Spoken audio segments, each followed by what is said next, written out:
Hello guys, welcome to my YouTube channel JSTB securities. Guys, हमने अभी आप अगर यूट्यूब पर जाकर के सर्च करेंगे तो आप देखेंगे कि बहुत सारी इन्फ्लुएंसर्स ने इंडिकेटर्स के ऊपर बहुत सारी स्ट्रैटेजीज बना रखी हैं। जैसे मैं अगर एक दो नाम लूँ तो आपको 920 EMA स्ट्रैटेजी मिल जाएगी, फिर स्विंग ट्रेडिंग में आपको बहुत सारी स्ट्रैटेजीज मिल जाती हैं। तो नॉर्मली आपको ये तो बता दिया जाता है कि क्रॉस ओवर पर बाई करना है या ऐसे सेल करना है, बट क्या आपको ये पता है कि कुछ ऐसे इंडिकेटर्स होते हैं जो आपकी कैंडल या आपका मार्केट का सेशन स्टार्ट होने से पहले ही प्लॉटेड होते हैं, और कुछ होते हैं जो मार्केट के प्लॉट होने के बाद जब मार्केट में प्राइस आ जाती है उसके बाद वो बनते हैं। और तीसरी चीज़ ये भी होती है कि आप जब मार्केट क्लोज होने के बाद देखेंगे तो वो जहाँ से आपको कन्वर्ज या डाइवर्ज होते हुए दिख रहे होंगे, रियल मार्केट में शायद वो उससे पहले 3 फॉल्स सिग्नल देने के बाद वहाँ से फिर उन्होंने वो क्रॉस ओवर करा था। तो कहने का मतलब ये है कि इंडिकेटर्स दिखते तो हैं हमको, इंडिकेटर्स मार्केट क्लोज होने के बाद सारे सेम लगते हैं, पर जब मार्केट चल रहा होता है तो इंडिकेटर्स जो होते हैं वो अलग अलग टाइप से बिहेव करते हैं। सो आज का ये जो पूरा सेशन है ये मैंने इसी के ऊपर बना रखा है कि आखिर इंडिकेटर्स के टाइप क्या हैं, ये लीडिंग इंडिकेटर्स क्या होते हैं और ये लैगिंग इंडिकेटर्स क्या होते हैं। इन्हीं के ऊपर आज का पूरा सेशन रहेगा। तो हम देखते हैं एक एक करके। जो सबसे पहली चीज़ हमारे सामने आती है वो ये है कि भाई हम इंडिकेटर यूज क्यों करते हैं। तो जो सबसे पहली चीज़ आती है वो है ट्रेंड। अब इससे ट्रेंड कैसे पता चलता है, जैसे अगर मैं एक एग्जांपल लूँ EMA का, तो आपका कुछ ऐसे ऐसे मान लेते हैं अप ट्रेंड में है मार्केट, ऐसे ग्रीन कैंडल्स बनी है और आप ऐसे देखेंगे EMA गया हुआ है, तो आप इस EMA के थ्रू बहुत आसानी से पहचान सकते हैं कि मार्केट एक अप ट्रेंड में है। ठीक ऐसा ही आपको डाउन ट्रेंड में भी मिलेगा, ऐसे ऐसे हैं कैंडल्स नीचे आई हुई हैं और ऐसे EMA गया है, तो आप EMA से बहुत आसानी से समझ सकते हैं कि मार्केट डाउन ट्रेंड में है। और जो हमारे सेंटीमेंट की बात होती है ये भी वही है कि अगर मार्केट का ऐसे टॉप बन रखा है, एक मान लेते हैं ऐसा एक टॉप बना है और अभी नीचे आ रहा है और ये EMA को ऐसे क्रॉस करा, मैं सिर्फ EMA के एग्जांपल से बता रहा हूँ, बाकी आप इसके जगह पर सुपर ट्रेंड या कुछ भी रख सकते हैं। तो ये अभी ये क्रॉस करके नीचे आ गया है तो मार्केट में एक सेंटीमेंट हो जाएगा कि मार्केट नीचे जाने वाला है, ठीक है ना। तो ये सेंटीमेंट बताता है। एंट्री एग्जिट बताता है, जो कि आपको पता ही है। बहुत सारे इन्फ्लुएंसर्स आपको बोलेंगे कि देखिए ये 920 स्ट्रैटेजी के हिसाब से यहाँ पर ये नीचे क्रॉस करा है, ये इसका लो टूट करके कन्फर्मेशन आ गई है, अब यहाँ से हमको सेल कर देना चाहिए। ये सब भी बताने वाले हमको मिलेंगे। तो ये हमको एंट्री एग्जिट भी बताता है और कन्फर्मेशन टूल भी है कि जैसे अभी आप मान लेते हैं हम लोग कि भाई ऐसे हमें बताया गया कि जब भी ऐसे मार्केट आएगा, क्या बोलते हैं, नीचे आ करके जब भी ऊपर जा रहा होगा और ऐसे ये 9 EMA या 20 EMA जो भी है क्रॉस ओवर करे और उसी टाइम पर हमारा RSI जो है वो 30 के नीचे हो तो हमें बाई कर लेना है। तो ये जो RSI का यहाँ पर यूज है ये क्या है, ये एंट्री एग्जिट तो आपने लिया EMA के बेसिस पर ये जो RSI 30 के नीचे होना चाहिए ये उसका कंफर्मेशन था। तो इसके लिए पर भी हम यूज करते हैं अपने EMAs को। तो हमें समझ आ गया कि EMA का यूज या ओवरऑल हमारे इंडिकेटर्स का यूज क्या होता है। EMA तो बस एक एग्जांपल है। ये सारे इसके यूज होते हैं। अभी हम देखें तो इंडिकेटर ना मेनली 4 टाइप के ही होते हैं। सबसे पहला होता है आपका ट्रेंड का इंडिकेटर, जो मैंने आपको दिखाया कि या तो आपके पास ऐसा EMA होगा या आपका सुपर ट्रेंड होगा जो पहले बियरिश रहा होगा और अभी वो ऐसा बुलिश हो गया है, ठीक है ना। तो ये हमारे ट्रेंड बताते हैं। मोमेंटम हमको RSI हो गया, RSI, स्कॉस्टिक RSI, ये सब हमको मोमेंटम बताते हैं। फिर बारी आती है वोलेटिलिटी की। वोलेटिलिटी होती क्या है असल में, पहले हमको ये थोड़ा सा समझ लेना चाहिए, क्योंकि आप मोमेंटम और ट्रेंड तो समझते हैं। मोमेंटम और ट्रेंड समझना बहुत आसान है। ट्रेंड तो वही है कि भाई अप ट्रेंड या डाउन ट्रेंड, ये समझना बहुत आसान है।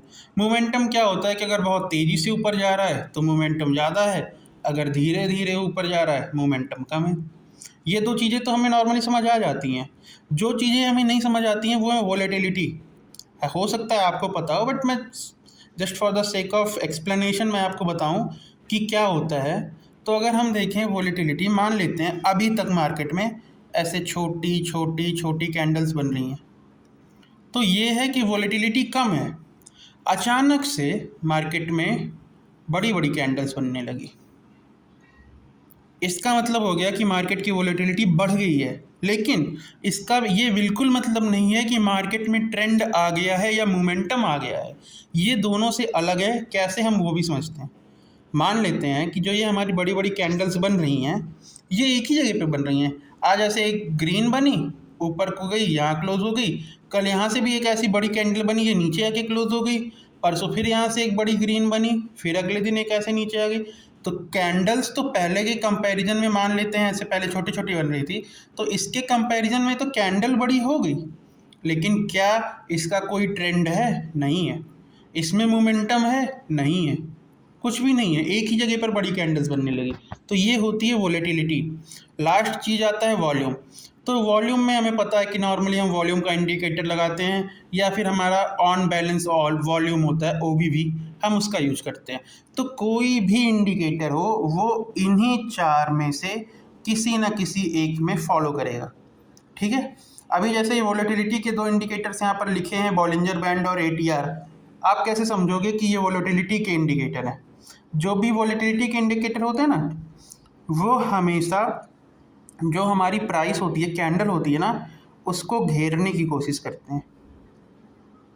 बस ये होती है वोलेटिलिटी की इंडिकेटर। ठीक है ना। तो ये हमने समझ लिया कि चार टाइप होते हैं इंडिकेटर के। इन्हीं चार में से किसी न किसी टाइप में इंडिकेटर आते हैं, चाहे जो भी आप ले लो।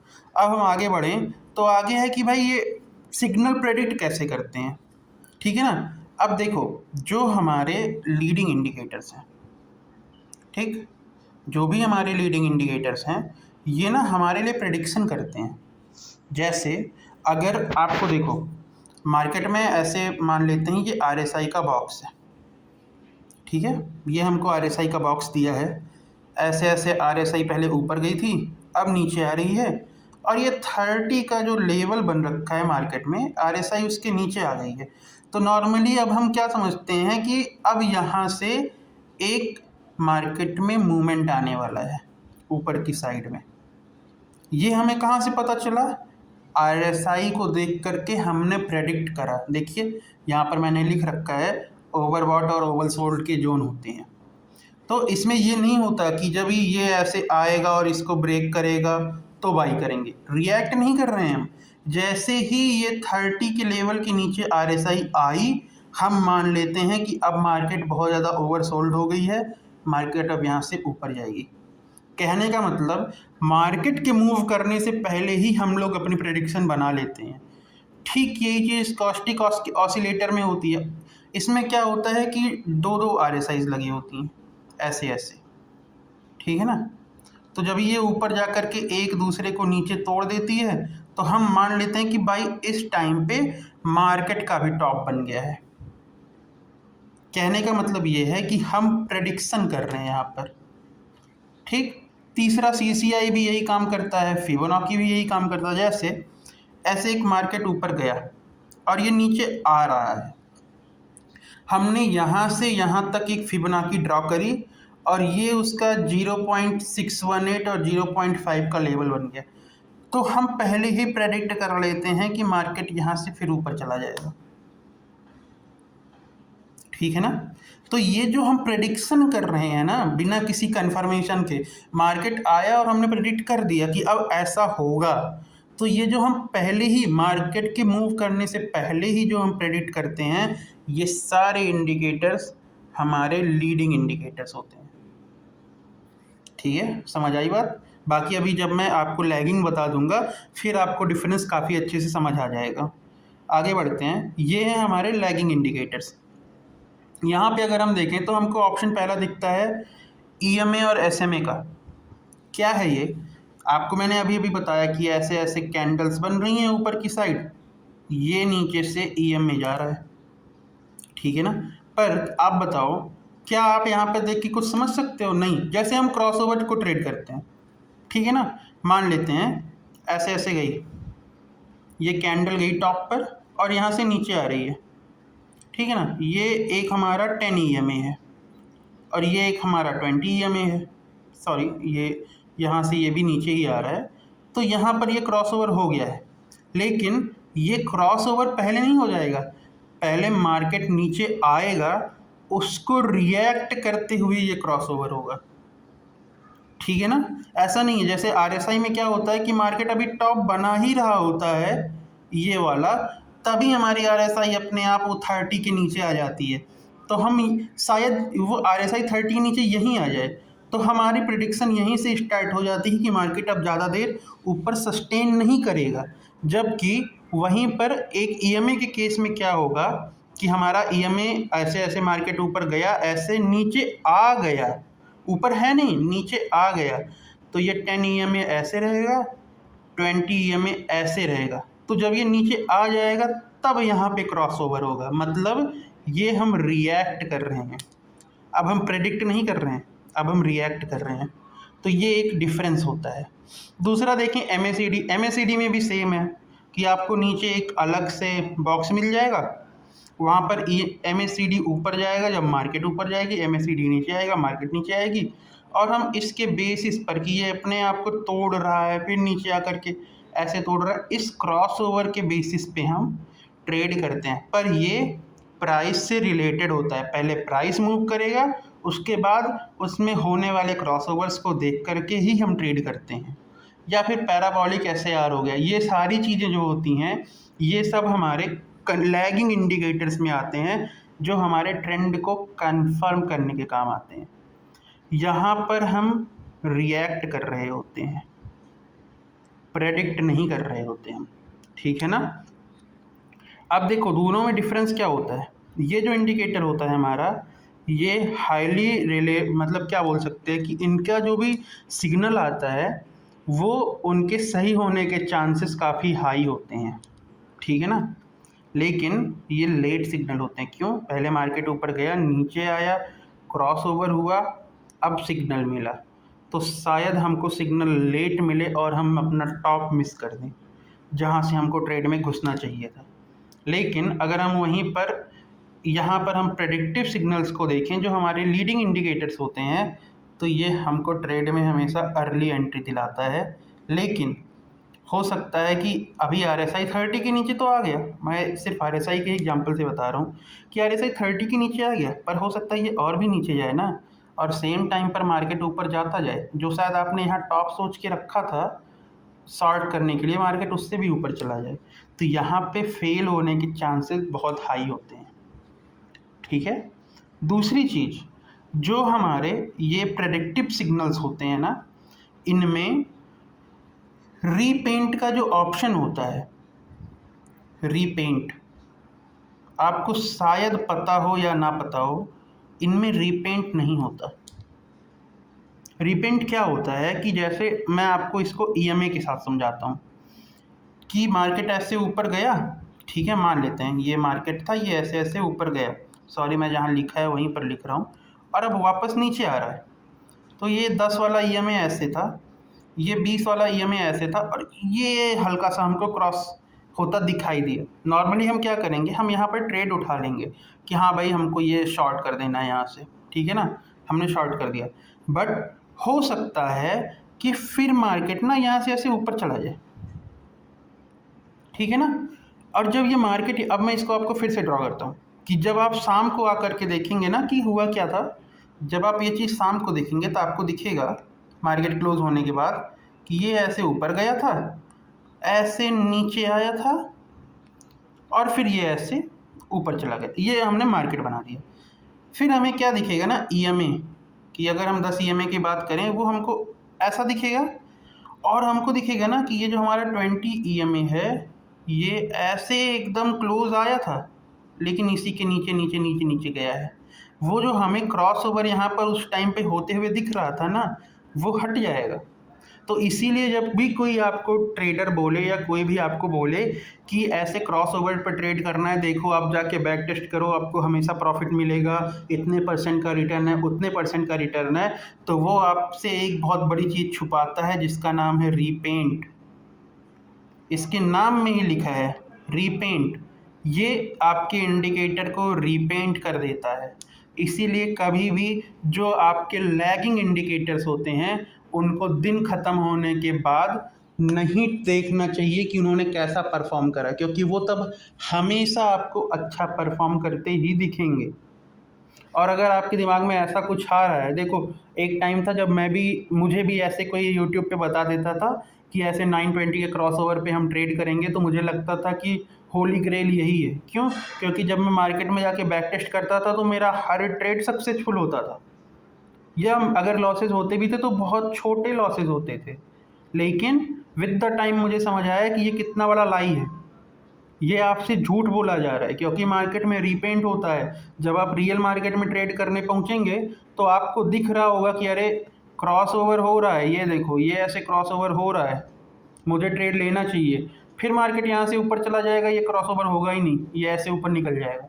और अगर आप सोच रहे हो कि मैं वेट करूँगा कि जब ये बहुत अच्छे से क्रॉस ओवर हो जाएगा तब मैं ट्रेड करूँगा, उस टाइम पे मार्केट यहाँ कहीं पहुँच चुका होगा, आपका सारा का सारा मूवमेंट निकल चुका होगा मार्केट का। ऐसा नहीं है हर बार होगा, पर ज़्यादातर बार यही होगा। तो ये जो चीज़ें हैं जो आपको कोई नहीं बताता है, हर कोई आपको सिंपली बस लगा के स्ट्रेटजी दे देगा, आप भी जाओगे बैक टेस्ट करोगे, दिखेगा बहुत फ़ायदा हो रहा है, बट ये एक बहुत बड़ा झूठ बोला जाता है आपसे लैगिंग इंडिकेटर्स को लेकर के। तो इस चीज़ का आप ध्यान रखना। बाकी मैं आपसे अभी बता रहा हूँ नेक्स्ट वीडियो का मेरा प्लान क्या है कि वहाँ पर मैं आपको पिवट पॉइंट और साथ ही साथ इंडिया विक्स का यूज करके आप कैसे पहले से ही लेवल प्लॉट कर सकते हैं, मैं उस बारे में प्लान कर रहा हूँ अगली वीडियो बनाने के लिए। बाकी आप लोग बताइएगा कि आपको किस चीज़ पर वीडियो चाहिए। ठीक है, अब हम आगे देखते हैं कि भाई इसका ओवरऑल कंपैरिजन क्या निकल के आता है। तो जैसा कि हमें पता है जो हमारा लीडिंग इंडिकेटर है वो हमें पहले सिग्नल देता है, और लैगिंग इंडिकेटर तो तब देगा जब सब कुछ हो जाएगा। लेकिन लीडिंग इंडिकेटर की एक्यूरेसी कम होती है और लैगिंग इंडिकेटर की एक्यूरेसी हाई होती है। इनका जो ट्रेडिंग स्टाइल है वो ज़्यादातर करके आप शॉर्ट टर्म या इंट्राडे में ना आप लीडिंग इंडिकेटर यूज कर सकते हो, लैगिंग आप स्विंग या लॉन्ग टर्म में यूज कर सकते हो। इसका रीज़न क्या है वो भी आप समझ लो, बहुत सिंपल सा रीज़न है कि आपने ना एक स्विंग ट्रेड आइडेंटिफाई करा, ऐसे कुछ एक था यहाँ पे आपका ऐसा ब्रेकआउट आया, ये आपने यहाँ पर ट्रेंड आइडेंटिफाई करा और आपने बाई करने का सोचा, तो आप ना यहाँ पे अफोर्ड कर सकते हो कि ये क्रॉस ओवर हो जाए और थोड़ा सा इनके बीच में यहाँ पे गैप आ जाए, उसके बाद मैं ट्रेड लूँ। वो जो रीपेंट वाला आपको दिक्कत आती थी ना, वो यहाँ पे ख़त्म हो जाएगी। क्यों? क्योंकि यहाँ पे आपके पास टाइम है वेट करने का, जब आपको अच्छे से क्रॉस ओवर दिख जाएगा तभी आप यहाँ पे बाई करोगे। ठीक है ना? तो इसीलिए जो हमारा लैगिंग इंडिकेटर होता है ये स्विंग और लॉन्ग टर्म में अच्छा परफॉर्म करता है, बट आपको कोई ये नहीं बताएगा। आपको सारे लोग यही बताएंगे कि 5 मिनट का आप चार्ट लगाओ, उस पर आप ये क्या बोलते हैं 920 लगा दो और उसके बाद बैक टेस्ट करके देखो, प्रॉफिट ही प्रॉफिट होगा। ठीक है, बाकी आगे क्या है, आगे हमको दिखाया है कि भाई मार्केट में कौन सा ज़्यादा अच्छा काम करेगा, किस कंडीशन में मार्केट है। तो मैं आपको बता दूं कि जो ये लैगिंग होते हैं ना, ये आपको थोड़ा फॉरेक्स वॉरेक्स में ज़्यादा अच्छा काम करता दिखेंगे। क्यों? क्योंकि वहाँ पे मार्केट बहुत लंबी होती है, सेशन बहुत लंबे होते हैं, तो आपके पास प्रॉपर डेटा होता है इनको प्लॉट करने का। बट जब आप नॉर्मल इंट्राडे के 5 मिनट के चार्ट पे आते हैं, आपके पास हैं ही टोटल 75 कैंडल्स। उसमें भी मान लेते हैं कल मार्केट यहाँ क्लोज हुआ था, आज बहुत बड़ा गैप अप होके यहाँ ओपन हो गया, तो ये तो पूरा दिन ही इरेलीवेंट हो जाता है हमारे ईएमए और इन सब चीज़ों के लिए। क्योंकि इससे होगा क्या कि ये ज़बरदस्ती ईएमए को नीचे खींचेगा, जबकि हमारा ईएमए यहाँ कहीं प्लॉट होना चाहिए। तो ये बहुत छोटी छोटी चीज़ें जो आपको कोई बताता नहीं है मार्केट में, बट ये सारी चीज़ें बहुत अफेक्ट करती हैं मार्केट को। तो ये एक चीज़ हो गई। ठीक है, अभी देखिए क्या होता है कि देखो मैं इसको खुद इतना प्रमोट करता नहीं हूँ, लेकिन फिर भी अगर सच में किसी को अच्छे से ट्रेड करना है तो वो एटलीस्ट ये बेसिक स्ट्रक्चर जरूर फॉलो करे कि पहले वो कोई ना कोई एक लीडिंग इंडिकेटर अपना निकाले। मैंने आरएसआई लिखा है, बट ये टोटली आपके ऊपर डिपेंड करता है कि आपको आरएसआई चाहिए, कि आपको इंडिया विक्स का यूज करना है, या आपको पिवट पॉइंट यूज करने हैं, क्या आपको यूज करना है, पर एक आपके पास लीडिंग इंडिकेटर होना चाहिए। फिर एक आपके पास लैगिंग इंडिकेटर होना चाहिए जो आपके लीडिंग इंडिकेटर को कंफर्म करे कि हाँ जो आपने लीडिंग इंडिकेटर से जो भी मार्केट का मूवमेंट निकाला है कि ऐसा रिएक्ट करेगा, ये उसको कंफर्म करे, उसके बाद ही आप ट्रेड करो। बाकी ये मैंने थोड़ी थोड़ी चीज़ें आपको बता रखी हैं कि भाई इंट्राडे के लिए आप रीडिंग इंडिकेटर यूज करो, लॉन्ग टर्म में आप लैगिंग थोड़ा यूज कर सकते हो, और रिस्क मैनेजमेंट के लिए आप कोशिश करो कि ये समझो, पहली बात सबसे बड़ी तो मैं आपको दो चीज़ें बताऊंगा कि मार्केट में कोई होली ग्रेल नहीं है। अगर आप ऐसा कुछ ढूंढते ढूंढते, देखो अभी मेरा चैनल नया है मुश्किल से 5-7 सब्सक्राइबर हैं, ठीक है, पर अगर आपको लग रहा है कि आप ऐसा कुछ होली ग्रेल ढूंढ रहे हो कि यूट्यूब पे मुझे कोई कुछ ऐसा सिखा देगा कि मेरा 100% ट्रेड प्रॉफिट में रहेगा, नहीं मिलेगा। मैं भी आपको कोई ऐसा 100% ट्रेडिंग का वो नहीं सिखा रहा, मैं आपका समय बचा रहा हूँ। कैसे? क्योंकि ये ना एक लर्निंग प्रोसेस है कि आप आते हो, आप आते हो, आपको लगता है कि भाई, जैसे मैं पहले पहले आया, मुझे लगा कि अरे अगर मैं ये ईएमए सीख जाऊँगा तो फिर मैं तो प्रॉफिटेबल हो जाऊँगा, बहुत पैसा कमाऊँगा। फिर समझ आया कि ये ईएमए में क्या दिक्कत आती है, कैसे ईएमए हमको धोखा देता है लाइव मार्केट में। फिर मैंने कुछ और सीखा, फिर मैंने एसएमसी सीखा, मैंने फिर उसके बाद एक G7FX करके टीचर हैं, फॉरेन के हैं, मैंने उनका कोर्स लिया। वहाँ से मैंने कुछ चीज़ें सीखी, जैसे कि हम वीवैप को कैसे यूज करते हैं, ऐसे हम नॉर्मल वाला नहीं, अलग से पूरा ऑप्शन मार्केट थियरी, एएमसी सीखा। उसके बाद जो मार्क मिनरविनी हैं, एक बहुत बड़े ट्रेडर हैं फॉरेन के, उनसे मैंने वीसीपी सीखा, वॉल्यूम कॉन्ट्रैक्शन पैटर्न। उनसे मैंने रॉकेट बेस सीखा, उनकी पूरी बुक मैंने पढ़ रखी है। आप लोगों को भी चाहिए होगा तो बताइएगा, मैंने पढ़ कर उसका प्रॉपर खुद से अपने शब्दों में लिख कर के पीडीएफ बना के रखा है, क्योंकि वैसे वो इंग्लिश की बुक पढ़ने में थोड़ी टफ पड़ती है। तो अगर आपको चाहिए तो आप बताइएगा, मैं आपको कमेंट सेक्शन में या फिर डिस्क्रिप्शन में लिंक दे दूंगा उसका, मैं अपने नोशन का, जहाँ पे मैंने पूरा लिख के रखा है। तो कहने का मतलब ये है कि मैं यहाँ पे सिर्फ आपका टाइम बचा रहा हूँ, कि नहीं, जो आप सोच रहे हो कि मैं सिंपल एक ऐसे ईएमए लगा करके करोड़पति हो जाऊंगा, वो नहीं होता है। या आप ऐसे ढूंढ रहे हो कि XYZ बंदा है, इसकी स्ट्रेटजी बहुत बढ़िया है, मैं इसकी स्ट्रेटजी उठाता हूँ, ट्रेड करूंगा, करोड़पति बन जाऊंगा, नहीं होता ऐसा। मैं आपको बस यही सिखाने आया हूँ कि ऐसा नहीं होता है। ये भी बहुत बेसिक बेसिक चीज़ें होती हैं जिनका आपको ध्यान रखना होता है।